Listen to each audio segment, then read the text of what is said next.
काहे बनाए तूने माटी के पुतले, धरती ये प्यारी प्यारी मुखड़े ये उजले। काहे बनाया तूने दुनिया का खेला, काहे बनाया तूने दुनिया का खेला, जिसमें लगाया जवानी का मेला। गुप्त तमाशा देखे बाहर तेरी खुदाई, काहे को दुनिया बनाई तूने, काहे को दुनिया बनाई। दुनिया बनाने वाले क्या तेरे मन में समाई, काहे को दुनिया बनाई तूने, काहे को दुनिया बनाई। हरिओम दोस्तों, स्वागत है आपका फिर स्टडी बाय लोधी सर के यूट्यूब चैनल पर। मैं कृपाल लोधी। दोस्तों, आज हम आपको लेकर के आए हैं मैथ्स में परसेंटेज का। आज हमारा ये पार्ट 3 रहेगा। दोस्तों, इसके पहले हम परसेंटेज के 2 वीडियो अपलोड कर चुके हैं। आप हमारी परसेंटेज या प्रतिशत वाली प्ले लिस्ट में जाकर के उन वीडियोस को देख सकते हैं। दोस्तों, एक अपील है, यदि आप हमारे चैनल पर पहली बार विजिट कर रहे हैं तो प्लीज हमारे चैनल को सब्सक्राइब करें, साथ में बेल आइकन पर क्लिक करें ताकि सबसे पहले नोटिफिकेशन आपको मिलता रहे। दोस्तों, हम इसी प्रकार के कॉम्पिटिटिव एग्जाम रिलेटेड वीडियोस को अपलोड करते रहते हैं, जिसमें मैथ्स, रीजनिंग, जीके, साइंस और शिक्षक भर्ती परीक्षा के वीडियोस होते हैं। आप हमारी प्लेलिस्ट में जाकर के देख सकते हैं। तो बगैर देर के स्टूडेंट्स, आइए प्रारंभ करते हैं आज का टॉपिक। दोस्तों, आज हम आपको परसेंटेज में पार्ट 3 लेकर के आए हैं, जिसमें आज हम आपको इफेक्टिव परसेंट के बारे में बताएंगे कि किसी भी दिए गए जो प्रतिशत होते हैं, इनका परिणामी प्रतिशत कैसे फाइंड किया जाता है, कैसे एक स्मार्ट मेथड से, बगैर कोई फार्मूला से हम आपको निकालना सिखाएंगे। दोस्तों, एक बात आपको बता दें, ये जो परसेंटेज का कॉन्सेप्ट है, बड़ा ही अच्छा कॉन्सेप्ट है। पूरे परसेंटेज में लगभग ये चलता है। बड़ी स्मार्ट मेथड से आज हम आपको बताते हैं, और खासकर आज हम आपको बताते हैं कि आकृतियों में इफेक्टिव परसेंट या परिणामी प्रतिशत को कैसे ज्ञात किया जाता है। दोस्तों, ये वही कॉन्सेप्ट है जिसमें हम क्रमिक बट्टा, एकल बट्टा या जो समतुल्य बट्टा या एकल छूट जैसे क्वेश्चंस को हल कर रहे होते हैं। बिल्कुल वही कॉन्सेप्ट है, बड़ी स्मार्ट मेथड से हम आपको बताते हैं। यहां आप देख रहे होंगे, हमने 4 प्रश्नों को यहां पर लिया हुआ है और देखते हैं प्रश्न कैसा है। दोस्तों, एक बात और आपको बताएं, यहां हमने गोले का प्रश्न लिया है और इसमें हमने वृद्धि के बारे में चर्चा की है। ये वृद्धि भी हो सकती है, इंक्रीज भी हो सकता है, डिस्क्रीज भी हो सकता है, मतलब वृद्धि भी हो सकती है और कमी भी हो सकती है। ये हमें तय करना होता है कि वहां पर क्या लिखा हुआ है, इसके अकॉर्डिंग हम जोड़ना घटाना करके आगे चलते हैं। दोस्तों, ये जो टॉपिक है, ये आपके जितनी भी आकृतियां हैं, चाहे वो वृत्त हो, चाहे द्विविमीय आकृतियां हो, चाहे त्रिविमीय आकृतियां हो, घन घनाभ, गोला, शंकु, चिन्ह, पिरामिड, प्रिज्म, सभी में बिल्कुल यही कॉन्सेप्ट लागू होता है। हम विश्वास दिलाते हैं, यदि आप इस वीडियो में हमारे साथ अंत तक रहोगे तो निश्चित रूप से आपसे किसी भी प्रकार, चाहे त्रिभुज के बारे में चर्चा कर लें, चाहे वृत्त के बारे में, वृत्त का तो हमने क्वेश्चन ही यहां पर लिया हुआ है, चाहे बेलन या किसी भी आकृति की आपसे चर्चा की जाए, आप सभी प्रकार के प्रश्न इस कॉन्सेप्ट की सहायता से कर रहे होंगे। फर्स्ट क्वेश्चन है, किसी गोले या हम वृत्त भी मान सकते हैं, किसी गोले या वृत्त की त्रिज्या में 10% की वृद्धि की जाती है, ज्ञात करो। अब यहाँ 4 प्रश्न लिखे हुए हैं, उसके व्यास में क्या परिवर्तन होगा, मतलब कमी होगी या वृद्धि। चूंकि यहाँ पर वृद्धि की गई है तो 2 ऑप्शन तो आप पहले से कट कर सकते हो, यहाँ तो वृद्धि ही फाइनल रिजल्ट में आपको ऑप्शन में मिलने वाली है। तो पहला क्वेश्चन में कह रहे हैं कि उसके व्यास में क्या परिवर्तन होगा, दूसरा कह रहे हैं उसकी परिधि में क्या परिवर्तन होगा, वृत्त लेकर चले अपन आयतन के लिए गोला इसको मान लेंगे। तीसरा क्वेश्चन कह रहे हैं उसके क्षेत्रफल या यदि गोला है तो पृष्ठीय क्षेत्रफल में क्या परिवर्तन होगा। और लास्ट क्वेश्चन है 4 नंबर का, कह रहे हैं यदि ये गोला हो तो इसके आयतन में क्या परिवर्तन होगा। तो देखते हैं दोस्तों, इस प्रकार के क्वेश्चंस को कैसे हल करते हैं। जैसे सबसे पहले तो हमें ये सीखना चाहिए कि जो ये परसेंटेज फॉर्मेट में कोई भी राशि जो हमें दी गई होती है, सबसे पहले हम इस परसेंटेज फॉर्मेट से फ्रैक्शन फॉर्मेट में से बदलते हैं, मतलब प्रतिशत से भिन्न में हमें पहले इसको बदल लेना है। ये तो हमेशा आपको करना है, ठीक है, इस प्रकार के प्रश्नों में। तो दोस्तों, जब हम 10% को भिन्न के फॉर्मेट में बदल रहे होंगे तो प्रतिशत हटाने का मतलब क्या होता है कि उसके बटे हम कर देंगे कितना 100। अब यहाँ एक शून्य से एक शून्य कैंसिल आउट और यहां हमें मिला कितना 1/10। अब हम यहां देखते हैं कि वृद्धि है या फिर कमी है। तो यहाँ वृद्धि है मतलब इंक्रीज कोई राशि हो रही है, तो वृद्धि के लिए हम यहां लगाते हैं क्या धन। अब इसके बाद में एक बहुत इंपॉर्टेंट फैक्ट स्टूडेंट्स, इसको आप समझें कि जो कुछ भी यहां पर दिया होता है, जैसे यहां व्यास लिखा, यहां परिधि, यहां क्षेत्रफल, यहां आयतन, और जो भी आकृति है उस आकृति का संबंधित सूत्र फार्मूला आपको पता होना चाहिए। जो भी चर्चा उसमें की गई है क्वेश्चंस में, जब तक ये आपको पता नहीं होगा तब तक आप सही तरीके से नहीं कर पाएंगे। अब जैसे हम इसके फर्स्ट क्वेश्चन को लेते हैं, तो फर्स्ट क्वेश्चन में इसमें कह रहे हैं कि उसके व्यास में क्या परिवर्तन होगा। मतलब आपको लिखा होगा प्रश्न की ये व्रत है, ठीक है, तो व्रत की त्रिज्या 10% बढ़ाई गई, तो कह रहे उसके व्यास में क्या परिवर्तन होगा। तो सबसे पहले तो दोस्तों आपको व्रत का व्यास पता होना चाहिए, और व्रत का जो व्यास होता है ये होता है 2 गुणा त्रिज्या, ठीक है, त्रिज्या का 2 गुना होता है व्यास। अब हमें ये देखना होता है कि जो इसमें त्रिज्या की विमा केवल व्रत में हमें मिलेगी, तो त्रिज्या की विमा कितनी है 1। किसी भी जो अज्ञात राशि उसमें होती है उनमें जो घात अंक लगा होता है ये घात कहलाती है उसकी विमा, और इसी के अनुसार हमें चलना होता है। मतलब जैसे ये त्रिज्या पे 1 की घात है, मतलब ये वृद्धि हम एक बार करेंगे। देखते हैं कैसे। सबसे पहले हमने इस प्रतिशत को भिन्न के फॉर्मेट में बदल लिया, फिर आपको क्या करना है, यदि वृद्धि हुई है, इसमें वृद्धि हुई है, यदि कमी हो रही होती तो हम यहां घटाते। अब हम क्या करेंगे इसको, मतलब शुरू में हमारे पास मान के चलो 10 रुपया थे, और 10 में से 1 रुपया कम हो गया, तो हमारे पास कितने रुपया बचे 9 रुपया। ये ऋण नहीं है, ये लिखने का एक तरीका है, ठीक है। अब ये प्रारंभिक मान कहलाता है और ये अंतिम मान कहलाता है।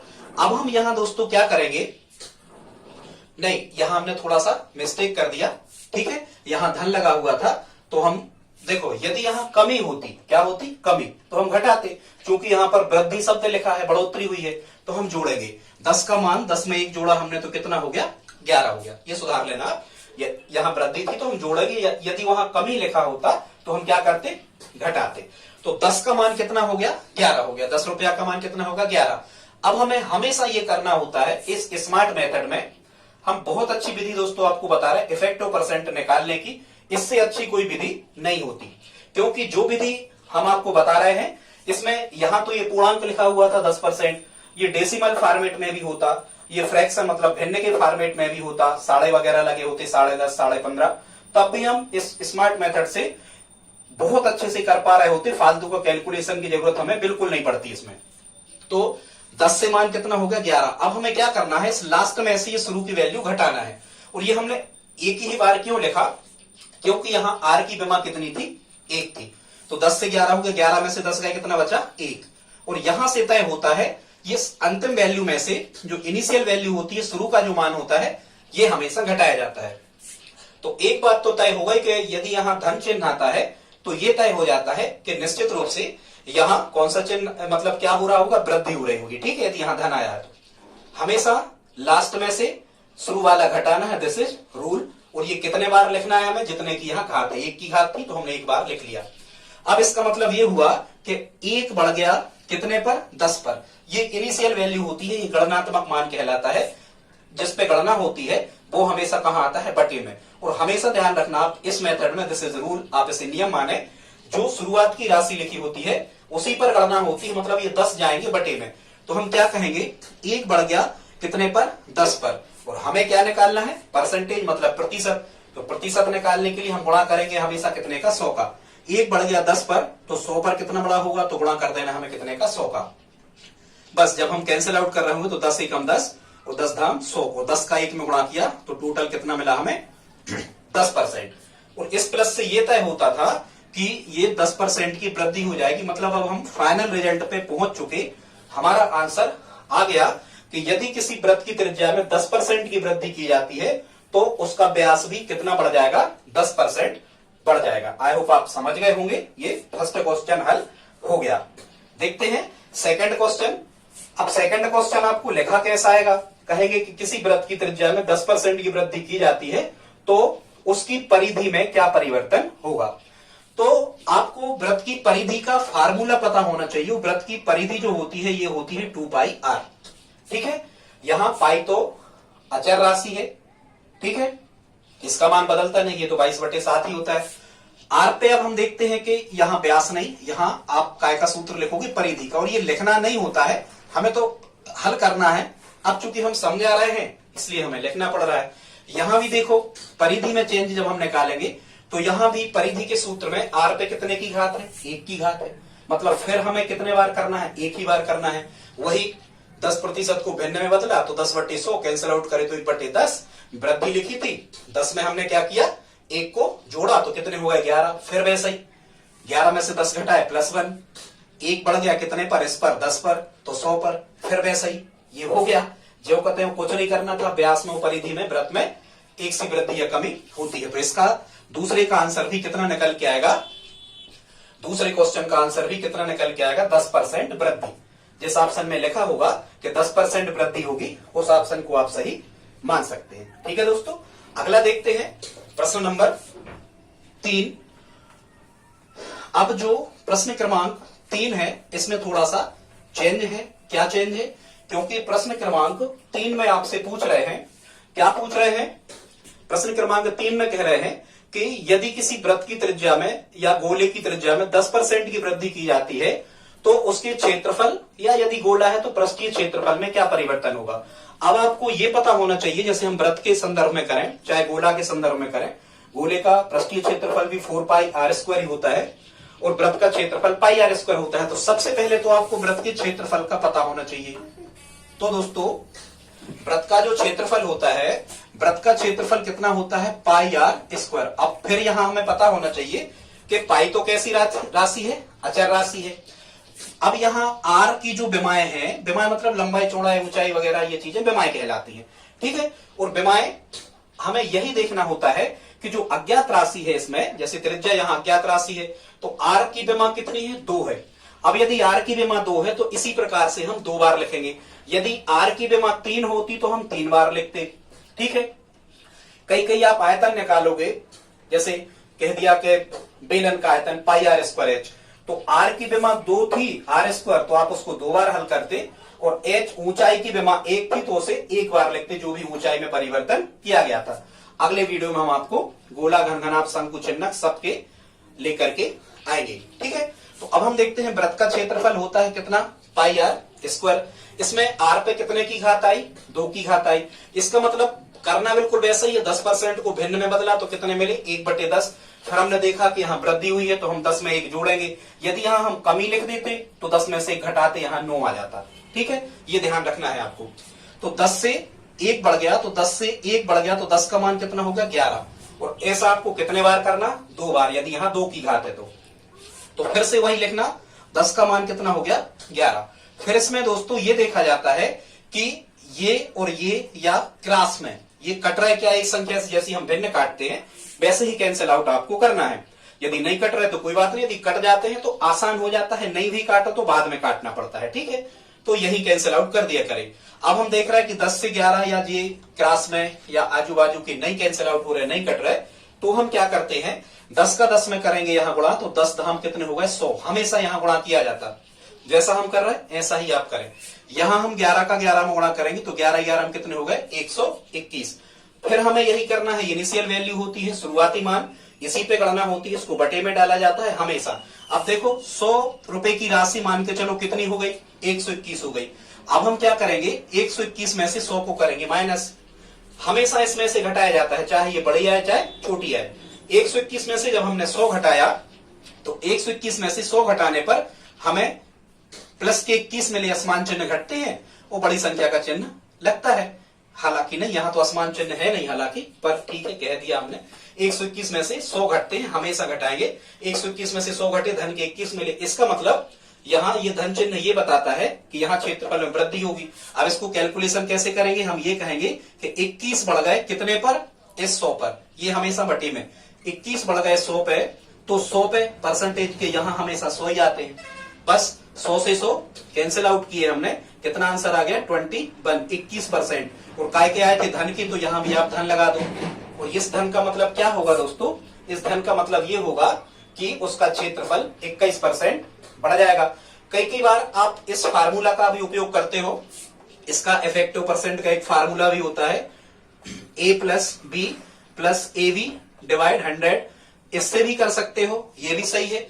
पर यहां यदि कमी हो रही होती है तो चिन्हों में कैलकुलेशन करने में जो गणित अच्छी नहीं जानते, छात्र गणित में कुछ कमजोर हैं, उनको इस सूत्र से करने में समस्या होती है, तो सूत्र का उपयोग बिल्कुल ना करें। और भी मेथड होती है। तीसरी मेथड ऐसी होती है कि यदि 2 बार वृद्धि लिखना है तो जैसे 10% की वृद्धि हुई तो जोड़ दो 110 बटे 100, फिर 110 बटे 100 2 बार लिख दिया, और फिर 100% के 100 से 100 कैंसिल आउट, 2 शून्य कैंसिल आउट। ठीक है, ये नीचे के 11 11 121, लेकिन यहां हमेशा 100 माइनस करना होता है जो भी मान आता है। तो ये 3 विधि हमने 60 में बताई, लेकिन ये जो है मेथड दोस्तों, ये द बेस्ट मेथड है। ठीक है, क्योंकि यदि आपको ये भिन्न के फॉर्मेट में लिखा जाए या डेसिमल फॉर्मेट में लिखा जाए तो इस मेथड में आपको कैलकुलेशन कम करना होता है। तो ये हमने कौन सा हल कर लिया दोस्तों? तीसरा क्वेश्चन हल कर लिया। तीसरे क्वेश्चन का आंसर क्या आ रहा होगा? उसका क्षेत्रफल 21%, 21% क्या हो जाएगा? बढ़ जाएगा। आई होप आप समझ गए होंगे दोस्तों। यहां तक यदि आपने हमारा वीडियो देखा है तो प्लीज आप लाइक करें, हमारे चैनल को सपोर्ट करें, अपने दोस्तों के साथ प्लीज स्टडी ग्रुप में शेयर करें, कमेंट करके बताएं। हम सभी विषय तैयार करवा देते हैं अकेले, मैथ्स, रीजनिंग, जीके, साइंस और शिक्षक भर्ती परीक्षा के। अगला देखते हैं। अगला जो क्वेश्चन है इसमें कह रहे हैं तीसरा क्वेश्चन, चौथा क्वेश्चन 3 हमने हल कर लिए दोस्तों। जो चौथा क्वेश्चन है इसमें कह रहे हैं, मान के चलो यदि ये गोला हो, मतलब ऐसा क्वेश्चन कह रहे हैं कि यदि किसी गोले की त्रिज्या में 10% की वृद्धि हो जाती है तो उसके आयतन में क्या परिवर्तन होगा? क्योंकि ठोस गोले का आयतन होता है। तो अब हमें गोले के आयतन का पता होना चाहिए, काय का? फार्मूला का सूत्र पता होना चाहिए। ठीक है, इसको हम गोला लिखे देते हैं। तो गोले का जो आयतन होता है, गोले का आयतन होता है 4/3 पाई आर घन। ठीक है, अब इसमें फिर देखो, ये तो अचर राशि है, 4/3, इससे आपको कोई मतलब नहीं अंकों से। फिर और अचर राशि यदि पाई लिखा है, इससे भी कोई मतलब नहीं। आप ये देखो कि आर पे कितने की घात है, त्रिज्या की विमाएं कितनी है यहाँ पर? तो त्रिज्या की विमाएं आयतन में तो 3 ही होती है। ठीक है, चाहे 2 त्रिज्या, 1 ऊंचाई हो, चाहे तीनों त्रिज्याएं हो। तो यहां आर पे 3 की घात है, मतलब यदि वृद्धि की गई है तो ये हम 3 बार लिखेंगे। ठीक है, जैसे क्षेत्रफल में 2 बार लिखा था, परिधि और व्यास में 1 बार लिखा था। यदि आयतन में आर की विमा 3 है तो हम 3 बार लिखेंगे। कैसे? 10 का मान 1 बढ़ गया, ये 10 से 1 बढ़ गया तो कितना हो गया? 11। फिर 10 का मान फिर से कितना हो गया? 11। और 10 का मान फिर से कितना हो गया? 11। कितने बार लिखा हमने? 3 बार। बस फिर यहां लाइन खींच लेना है। आप देखो क्या ऐसे क्रॉस में कोई से कोई आजू बाजू के कैंसिल आउट हो रहे, नहीं कट रहे। आप डायरेक्ट गुणा करो। कैसा करोगे? 10 धाम 100, 100 धाम कितने हो गए? 1000। यहां गुणा करो, 11 11 में 121, और 121 का 11 में गुणा करोगे तो 1331 आएगा। अब आपको हमेशा ये करना है कि बाद वाली संख्या में से शुरू की हमेशा घटाना है। जब हम 1321 में से 1000 को घटा रहे होंगे तो यहां बचेगा कितना? 331। काय के बचेंगे? बड़ी संख्या धन की थी तो धन के बचेंगे। मतलब ये हुआ दोस्तों कि 331 बढ़ गए। फिर से कैलकुलेशन करना है, अलग से कर लेना। 331 की वृद्धि हो गई कितने पर? 1000 पर। हमेशा ये वाली राशि गणना में आती है, हमेशा ये वाला मान नीचे आता है। ये गणनात्मक मान या इंग्लिश में इनिशियल वैल्यू कहलाती है।